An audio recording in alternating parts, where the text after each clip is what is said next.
there, it's Paulie here. Yay, complete with skull glass. Haha. Because we're kind of all prehistorical at the moment. Ooh, that's why I'm in green. Not really. So, another comedy miniatures classic. These are by the geniuses that brought you Eat Hitler. Caveman. Now, part of the basis of this game, and I loved it, was the introduction to it. The guy says, when he was young, his dad dragged him in front of the TV and made him watch 1 million years BC. And that glorious attention to biological and archaeological and paleontological detail, that deeply moving set of acting skills, moved him to, well, kind of completely forget about it for 30 or 40 years and then decided to do a game about it. So he's decided, in that great spirit, to use the same attention to prehistorical detail and to paleontology that those guys showed. So this is a game where, yes, you have cavemen and dinosaurs and mammoths, and it's all just thrown in there. Whatever damn fool Ray Harry Harrison rubber monsters you feel like. So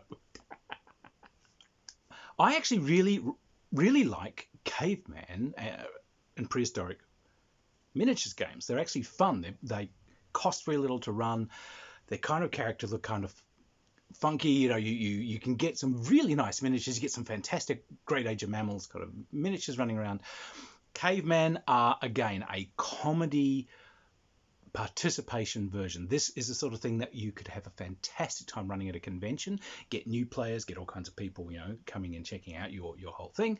But also a fantastic thing just to run at a games club or with your friends. So each person will be, who's playing, will be making up a little band of guys. You have ordinary, everyday cavemen of various sorts. You can also have dogs, and there are advanced rules that allow you to have heroes, leaders, shamans, and healers. Now, the basic kind of core mechanics are amazing. Their idea was, we're going to keep this as primitive as possible. So they're not using dice, and they're not using tape measures, rulers, measuring sticks, decks of cards, anything like that. So,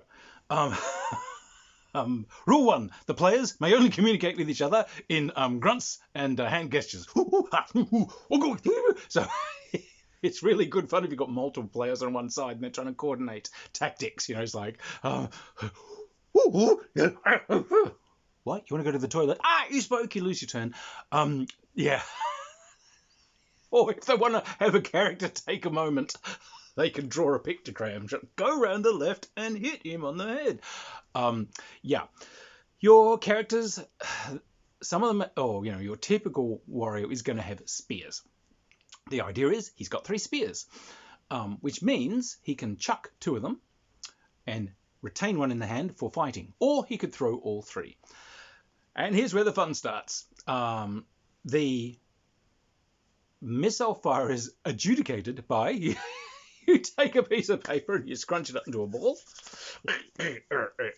Your actual opponent stands a measured distance away from you. You have to experiment with this for your own group, but the idea is, what you do is you throw the ball of paper at the other player. If you hit them, then the miniature has hit their target. If the target miniature is in cover, the target player is allowed to stand half behind a chair or lean half out behind a door or something to kind of simulate. He has to stay still. He can't duck and dodge and whatever. And you'll have to experiment a bit. It should be, for a person just standing there, it should be about 50% accuracy rate. The great thing about balls of paper is because they're irregular, it's nightmarish. You'll throw it at someone and they'll curve off to the side, or they just go flobber and just don't quite make it. And sometimes the harder you throw them for some reason, the more velocity they seem to just magically lose. And you get people who are trying to spin them, and yeah, it's great. Anyway, so you basically take it in turns moving and chucking your spears and so forth.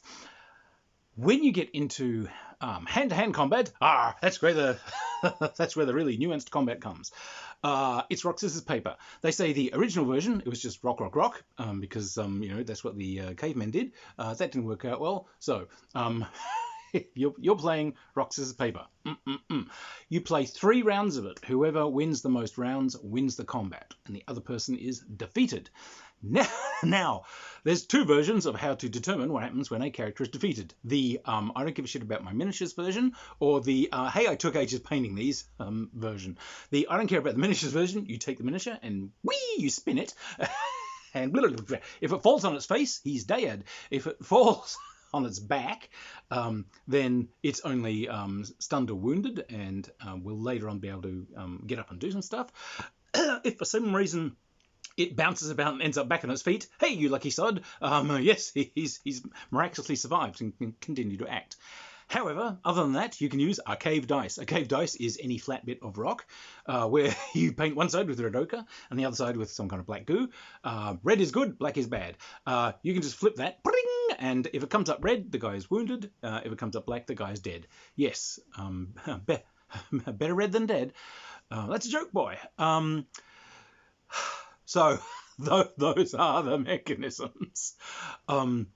When groups take 25% casualties, they become disheartened and they will move backwards away from their targets.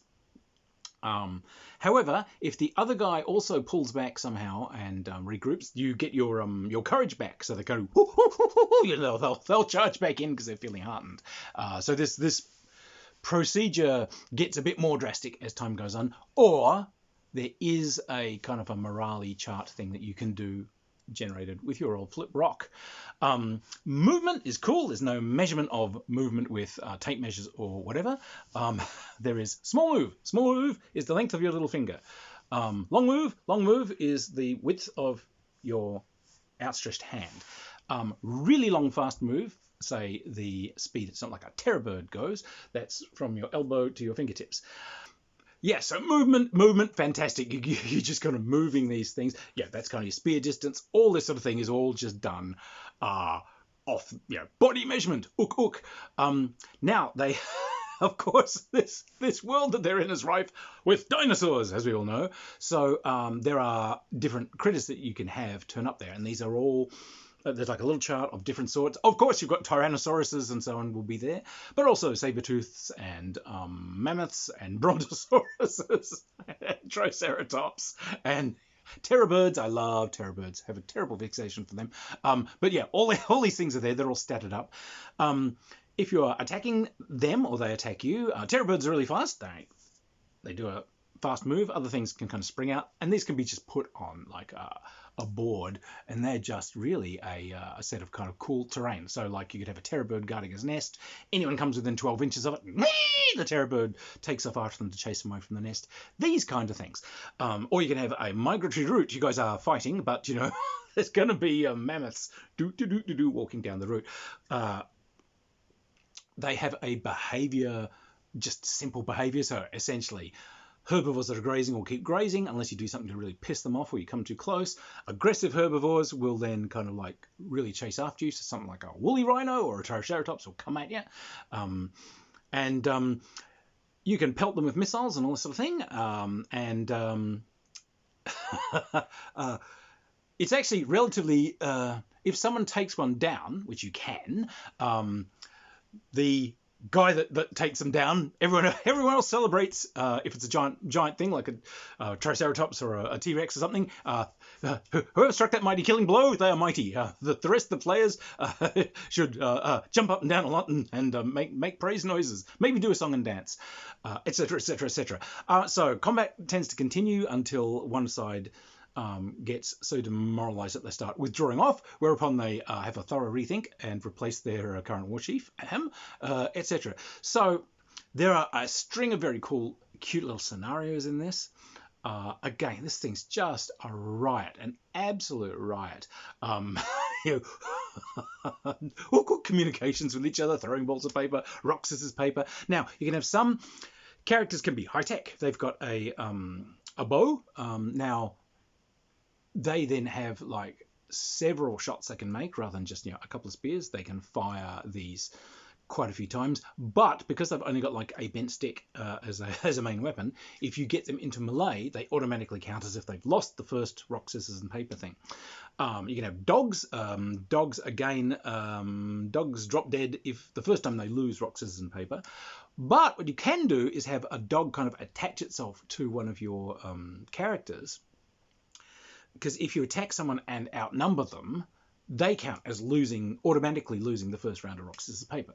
So if you have a dog kind of attached to you and attack someone, you count as outnumbering them, because, the dog's jumping around doing stuff. So, little things like that, man's best friend.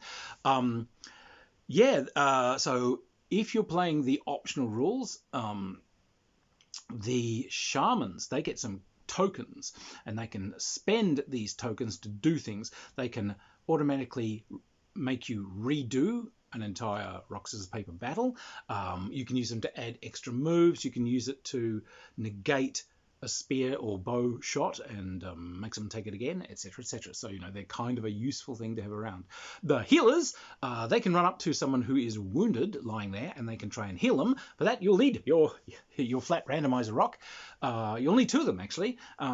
Spin them both. If they both come up as red, yay, they put a moose dung poultice or something on this person, and they feel much better now, and they can act again. If it both comes up black, then that person's too badly injured, and they can't take any further part in the scenario. And if one is red and one is black, signs undecided, try again.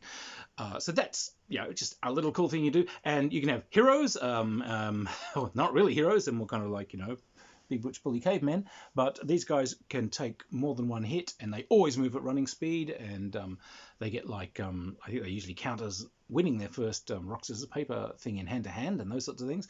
And you get leaders who can kind of affect people's morale and stiffen the line. So yeah, it is a war game. It is a war game, and it's a damn funny one. So anyway, this thing again, pretty cheap to play. You're going to need probably about 10 to a dozen caveman or caveman-ish miniatures, and there are several different styles. Now, Steve Barber models and Eureka do some serious ranges. They've got serious Neanderthals and serious Cro-Magnons and battling across the ice wastes and whatever. However, you'll also find, if you just do a Google search, you'll find there's other ranges that really look caveman-y, some that have lots of cave women with them. One of the things they do suggest that you attach to your forces, like every group of cavemen will for some reason have a battlingly hot cave girl in a fur bikini with them.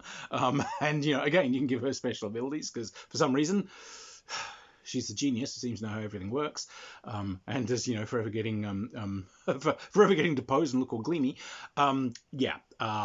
Fur bikinis, hot cave girls, Tyrannosauruses, battle of pteranodons in the skies. All you'll need is this kind of fistful of miniatures, some plastic dinosaurs if you want to find some of the great ales and mammal thing. You get the Schleiss plastic toys at a lot of toy stores, and they'll have like Brachiotherems and Smilodons and all those kind of things as well. And again, lots of rocks and this sort of stuff. Or if you wanted to, you want to make it the Ice Age, you can, use polystyrene rocks and all this sort of stuff. But it does look a lot of fun with the old aquarium plants and palm trees and so on. This is a terrific game. It's an absolute scream. Now, if you wanted to obviously play it more seriously, you can just introduce a measuring stick for the movement, because you might have friends who've got little tiny hands. But stay in the spirit of it. If you're going to use a measuring stick, make it a stick. Find a stick and use that. The flip rock is fine, and you can randomize Miss Alfire if you don't want to throw balls of paper at each other. All right, you're no fun anymore. But since you're supposed to be doing a 50% hit rate, then fine. If the guy is in the open, flip your randomizer on a red, he's hit. If he's in cover, flip 2 randomizers. If they're 2 reds, he's hit. Otherwise, he is not. Easy peasy. This is a fantastic little game. I was absolutely chortling with laughter reading it. the writing style is comedic. This is all supposed to be, passed down from some sort of archaeological observations and so on. It's great. Costs a couple of bucks as a PDF, and it's a wheeze. Again, a great little thing to run at conventions, and a great comedic game to run, particularly at war games clubs that are taking themselves really seriously, because it gets people in, and the tactics are there. It's all the elements of wargaming is there, but also T-Rexes and hot cake girls and fur bikinis and players running around the table going or singing and dancing each other's praises. Additional things that they have put into into Caveman, they have put some extra scenario stuff for what if you've got kind of steampunk or Victorian-y style explorers, or evil Nazi scientists or something that have travelled back in time and are somehow fighting cavemen and so on. They put down the rules for that, and also if they go back and are trying to hunt tyrannosaurs and mammoths and this sort of stuff. So they've got all that, helmeted sorts with bolt action rifles hunting mammoths, or evil Nazis trying to seize cavemen and because they want samples for their experiments, or trying to see some Tyrannosaurus DNA or something. So yes, they've got those in there, and they've also put down rules for aliens if aliens turn up. Things like rifles and so on, you can actually ping elastic bands and so on at people, or smaller paper balls sort of fired from an elastic band for more accuracy, or fire a water pistol. And as it says, it's surprising how often water pistols don't work. Ha! You're standing 10 feet away from your target guy, and you get to pull the trigger and squirt, and it just only goes halfway there. That's right, you can try again in 15 minutes. For the aliens, they said to simulate ray guns, they tried using super soakers, and they said, and that convention's never having us back in again. But yes, so yeah, they've got some basic expansions to the core concept, and I really like it. So yes, you can pull out anything from your bag of ridiculous kind of pulp adventure and kind of nail it into this thing and just have some fun. So yeah, everything in this game has been done in good fun. A fantastic job, literally. I salute the designers. You're insane, and I adore you. Yeah, pick this up, have a good time, keep looking for comedic games and things, and if you like the reviews, by all means, subscribe. Find me on Patreon, and I will keep doing them. Cheers, everyone. Bye.